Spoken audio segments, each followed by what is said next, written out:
Tengan muy buen día. El día de ahora vamos a hablar sobre AWS, también conocido como Amazon Web Services, el cual es un conjunto de servicios de cloud computing ofrecido por la empresa Amazon.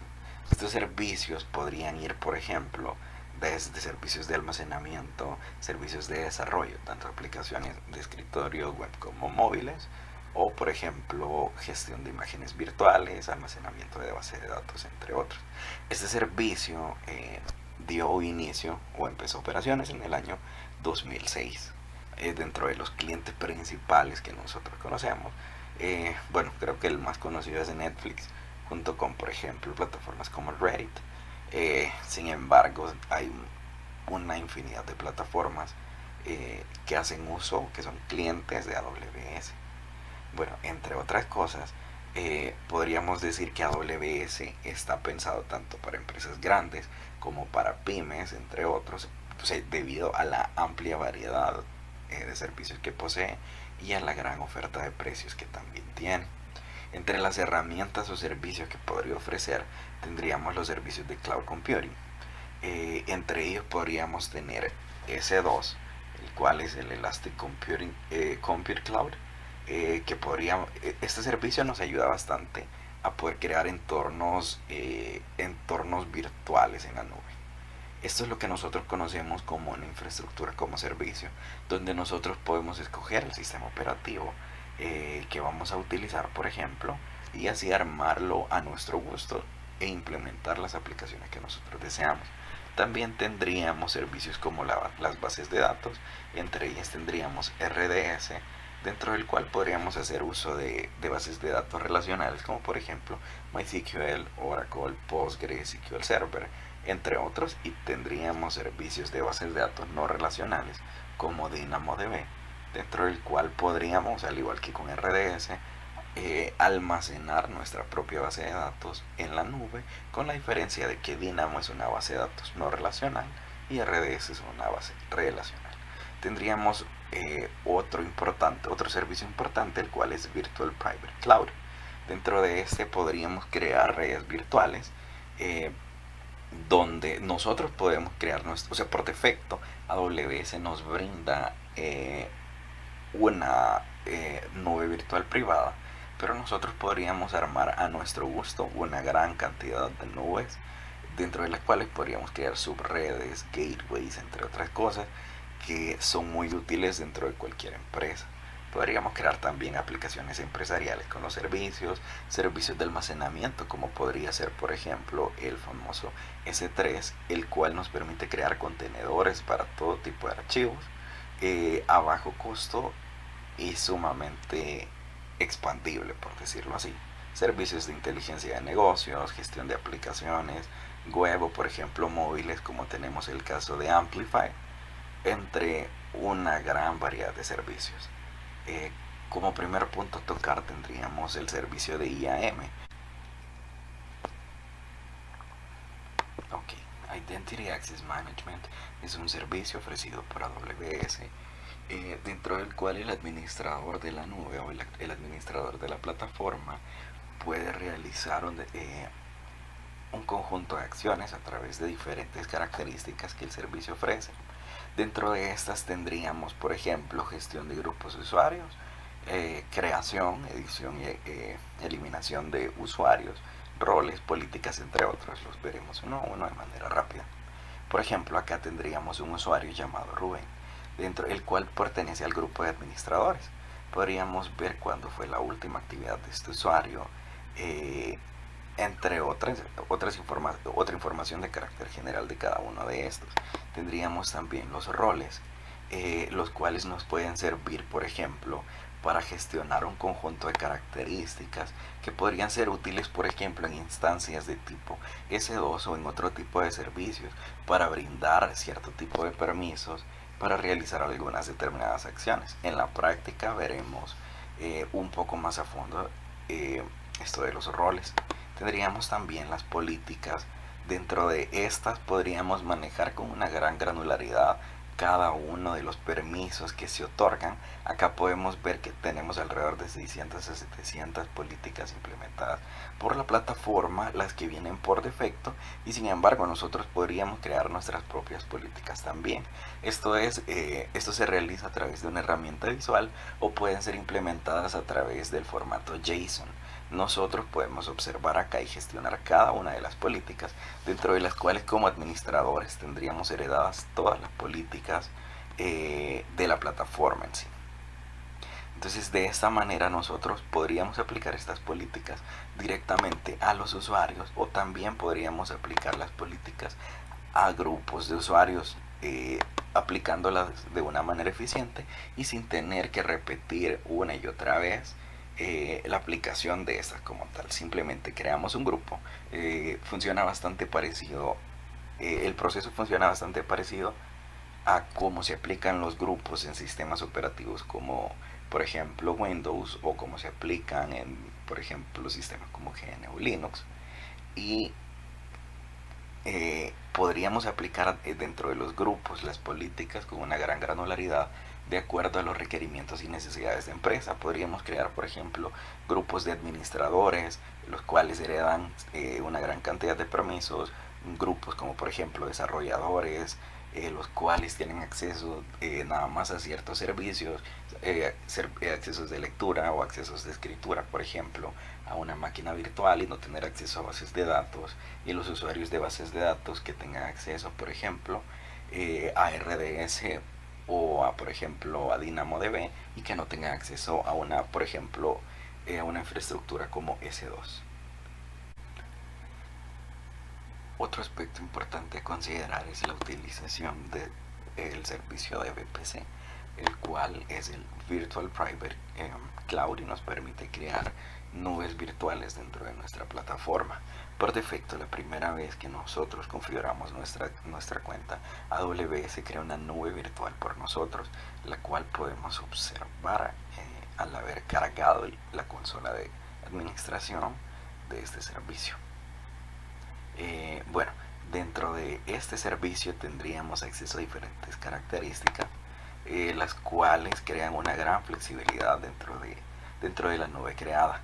Entre estas, bueno, acá podríamos observar, esta es una nube virtual, la cual pertenece, por ejemplo, a la región de Oregon, el cual es US West 2. Dentro de esta nube, la cual ha sido creada a través de la creación de la cuenta de AWS como administrador, podemos gestionar absolutamente todo, toda la parte de conexión, toda la parte de red interna, e incluso la conexión con red externa de cada uno de nuestros servicios. Podríamos incluso crear subredes que dependan de la red de VPC.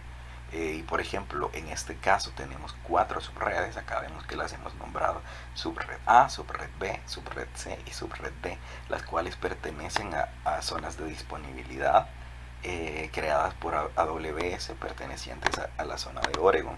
Todas estas zonas podemos observar que cuentan con su respectivo ID, y todas pertenecen a la misma nube privada que acabamos de observar. Tendríamos también otro punto importante a considerar, el cual serían las zonas de seguridad y los ACLs, dentro de los cuales nosotros podemos abrir y cerrar puertos a nuestra conveniencia, con la única diferencia es que dentro de los Network ACLs lo aplicaríamos globalmente a toda la red, o a una, por ejemplo, a una subred específica. En este caso vemos que por defecto se ha aplicado una ACL a las 4 subredes que acabamos de observar, y dentro de acá, por ejemplo, podríamos abrir y cerrar puertos específicos dentro de los inbound y outbound roles. En este caso podemos ver que todos están abiertos y todos están permitidos dentro de los inbound y dentro de los outbounds también.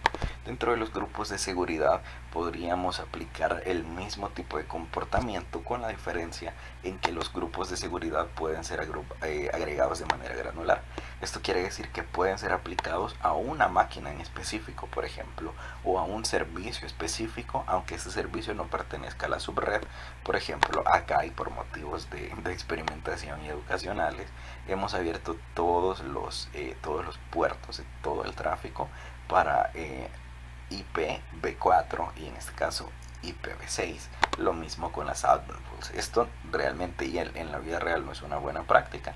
Sin embargo, por motivos de educación hemos abierto todos los puertos. Para crear un grupo de seguridad simplemente damos clic en Create Security Group y creamos el grupo, y acá podríamos aplicar, por ejemplo, las reglas dentro de las cuales, por ejemplo, nosotros podríamos agregar y buscar el puerto SSH. Podemos observar que en este caso sería el puerto 22 en el protocolo TCP, y agregar, por ejemplo, cualquier dirección IP, ya sea IPv4 o IPv6, y de esta manera lo estaríamos agregando.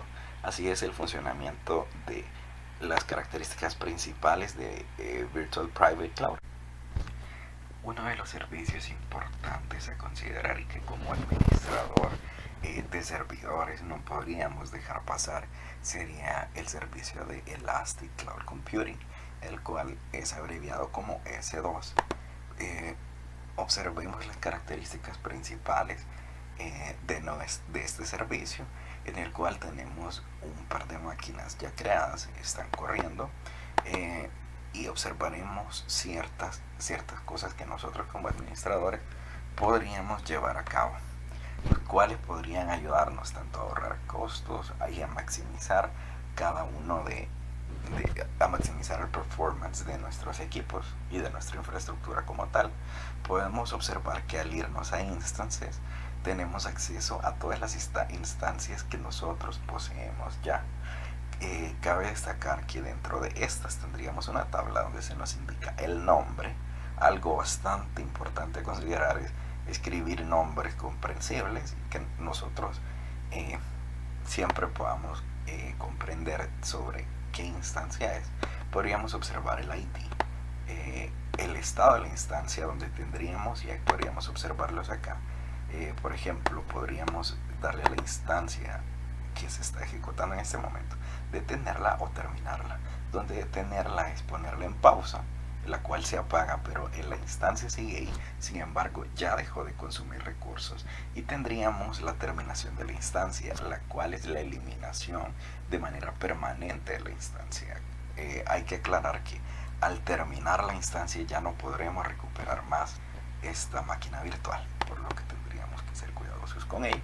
También nos dice las comprobaciones que se realizaron, donde es importante ver que se hayan pasado las dos comprobaciones del inicio. En dado caso que esto no haya sido así, deberemos de ver dentro de los registros que AWS nos agrega el por qué no se pasaron estas pruebas. Tendríamos acá a mayor detalle, por ejemplo, detalles de seguridad, donde pueden ser, por ejemplo, los roles que poseen, los grupos de seguridad a los que pertenecen, entre otros aspectos, junto con los puertos abiertos y cerrados de cada una de las instancias, el tipo de almacenamiento, la red a la que pertenecen, que ya hablamos anteriormente, e incluso tenemos la dirección IP acá.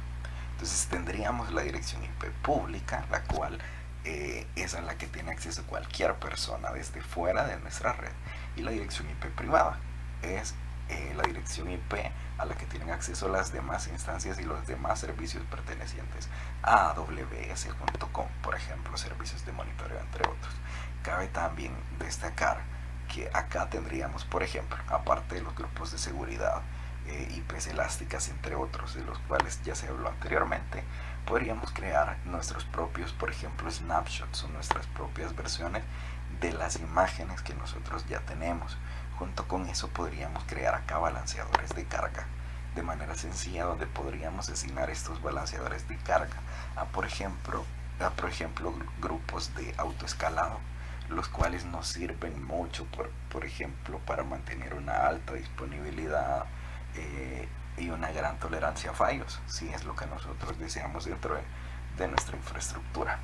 Al crear un grupo de autoescalado, nosotros podríamos, por ejemplo, asignar que queremos mantener 4 instancias, 3 instancias siendo ejecutadas, y si una de estas se cae, pues automáticamente esta funcionalidad de AWS estaría por defecto creando una nueva máquina virtual con las características que nosotros deseamos,